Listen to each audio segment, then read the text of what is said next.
Episode 20. Panggil Raja Ronald. Semua tabib kerajaan tercengang. Bagaimana mungkin Paduka Kaisar masih bisa memakan sesuatu? Gagal jantung ini sudah sangat serius. Sudah saatnya dia akan pergi. Bahkan dia tidak bisa meneguk satu tetes air pun. Tabib bergegas masuk memeriksa denyut nadi Paduka Kaisar. Sambil memeriksa sambil menangis berkata, Tuhan memberkatimu Kaisar. Denyut nadi Kaisar sudah membaik. Tirai emas sudah digulung naik. Tenda biru perlahan dibuka. Raut wajah Paduka Kaisar lelah. Pandangan matanya menyapu sekitar sekilas. Dengan suara serak berkata, untuk apa kalian berlutut? Cepat bangun.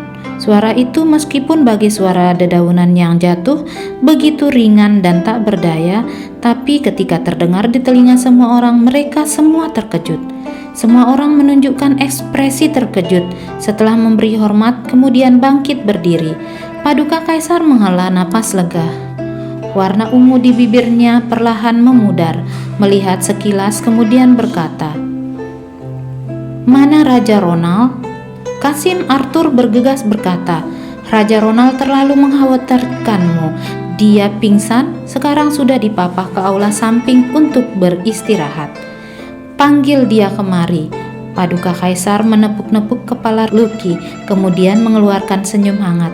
Pergilah, anak baik, aku tidak akan pergi untuk waktu yang lama. Lucky melompat turun pergi sambil menggoyangkan ekornya. Cepat sampaikan pada Raja Ronald, kata Kasim Arthur. Istrinya itu, Paduka Kaisar berpikir sejenak, sepertinya sedang mengumpulkan energi. Kemudian mengucapkan beberapa kata dari bibir keringnya itu. Juga panggil kemari. Semua orang terkejut, terutama Clara. Dia terpaku untuk beberapa saat.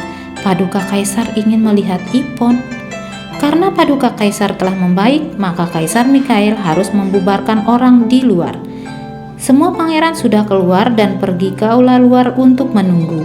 Di dalam ruangan hanya tersisa dirinya dan Raja Ralph, dan juga Kasim Arthur yang melayani di samping Paduka Kaisar. Tentu saja masih ada tabib kerajaan.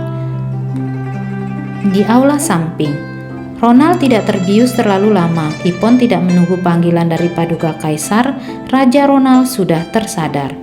Ipon melihatnya berdiri, melihatnya kemudian memandangnya dengan marah.